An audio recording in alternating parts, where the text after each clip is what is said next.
ওম নমঃ শিৱায় নমস্কাৰ বন্ধুসকল পুনৰ এটা গুৰুত্বপূৰ্ণ ভিডিঅ'লৈ স্বাগতম জনাইছোঁ 2027 চনৰ পৰা বিশেষকৈ 5 ৰাশি অত্যন্ত শুভ হ'বলৈ গৈছে এই 5 ৰাশিৰ বিষয়ে এই ভিডিঅ'টোৰ জৰিয়তে জানিব পাৰিব কোনখিনি ক্ষেত্ৰত ভাল এটা ইতিবাচক ফল দেখিব এই 2027 চনৰ পৰা আহকচোন গুৰুত্বপূৰ্ণ ভিডিঅ'টো আগবাঢ়িছোঁ বন্ধুসকল 2027 চন কোন ৰাশিৰ বাবে ভাল আহিব 2027 চনৰ সম্পূৰ্ণ বাৰ্ষিক ৰাশিফল আপোনালোকে জানিবৰ বাবে আমাৰ চেনেলটো সাবস্ক্ৰাইব কৰি দিব লগতে বেল আইকনটো দবাই দিব 2027 চনত বৃহস্পতি তাৰপিছত আপোনালোকক কৈছে যে কৰ্কট ৰাশিত আৰু শনি কুম্ভ ৰাশিত থাকিব গতিকে কিছুমান ৰাশিৰ বাবে এই চনটো অতি শুভ আৰু উন্নতিৰ বছৰ হ'ব বুলি কৈছে কিছুমান ৰাশিৰ বাবে বিশেষকৈ টপ 5টা আপোনালোকৰ ভাগ্যশালী ৰাশি 2027 চনৰ 5টা ভাগ্যৱান ৰাশি হৈছে এক নম্বৰতে হৈছে কৰ্কট ৰাশি কেঞ্চাৰ সবাতোতকৈ শ্ৰেষ্ঠ বছৰ হ'ব বুলি কৈছে কৰ্কট ৰাশি জাতক-জাতিকাসকলৰ কাৰণ বৃহস্পতি গোটেই 27 চনটো আপোনালোকৰ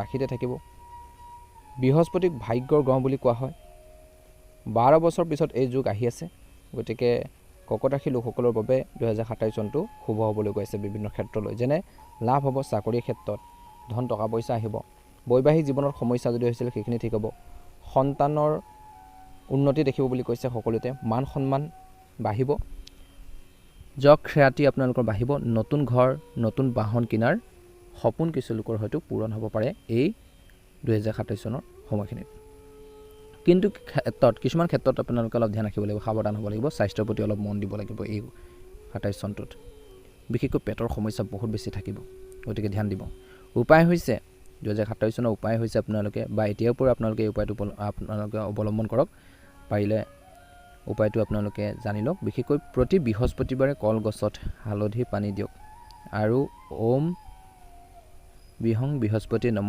আপোনালোকে এই মন্ত্ৰটো জপ কৰক ভাল প্ৰতিফলন দেখিব দ্বিতীয় যেটো ৰাশি হৈছে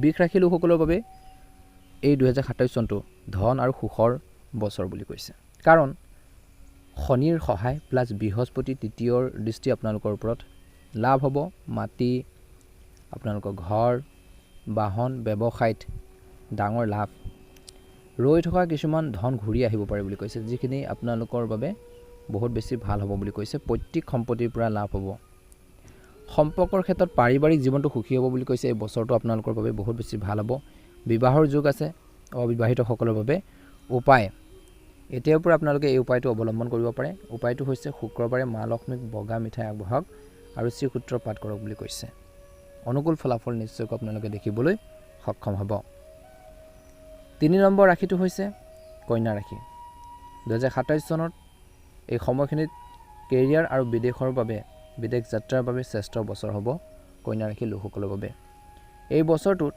কাৰণ কৈছে যে শনি আপোনালোকৰ 6 ঘৰত 6 নম্বৰ ঘৰত ষষ্ঠ ঘৰত বিশেষকৈ শত্ৰু ৰোগ ঋণ আপোনালোকৰ পৰিশোধ কৰিব পাৰিব নাশ কৰিব বুলি কৈছে শত্ৰু পৰাজিত হ'ব বেমাৰ আজাৰৰ পৰা কিছু পৰিমাণে সকাহ পাব আৰু ঋণবোৰ পৰিশোধ কৰিবলৈ সক্ষম হ'ব চেষ্টা কৰিব তেতিয়া আপুনি নিশ্চয়কৈ সফল হ'ব লাভ হ'ব চাকৰিত প্ৰমোচনৰ সম্ভাৱনা আছে এই বছৰটোত 2027 চনটোত চৰকাৰী চাকৰি প্ৰতিযোগিতামূলক পৰীক্ষাত সফলতা বিদেশ যাত্ৰা বিদেশত চাকৰিৰ সুযোগ শিক্ষাৰ ক্ষেত্ৰত ছাত্ৰ ছাত্ৰীসকলৰ বাবে এই বছৰটো গুৰুত্বপূৰ্ণ বছৰ হ'ব উপায় স্বৰূপে 2027 চনত আপোনালোকক কিছু উপায় দিছে কন্যা ৰাশিৰ লোকসকলৰ বাবে বুধবাৰে ভগৱান গণেশক পূজা কৰক শুদ্ধ মনেৰে ভগৱান গণেশক পূজা কৰক আৰু সেউজীয়া বস্তু আপোনালোকে যদি দুখীয়া মানুহক যিসকল লোক দুখীয়া খাবলৈ অসুবিধা তেওঁলোকৰ দৈনন্দিন কাম কাজতে হওক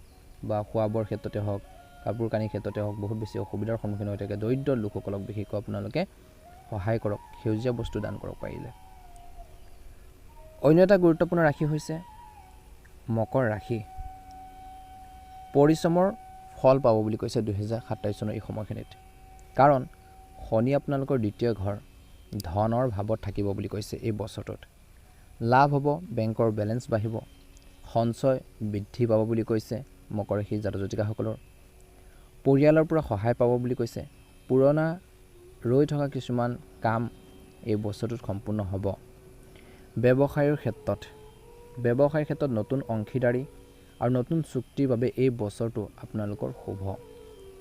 উপায় হৈছে শনিবাৰে তিল, তেল, কলা কাপোৰ দান কৰক। শনিবাৰৰ দিনটোত মনত ৰাখিব, শনিবাৰে কি কৈছে যে তিল, তেল, কলা কাপোৰ দান কৰক আৰু হনুমান চালিচা আপোনালোকে পাঠ কৰক বুলি কৈছে।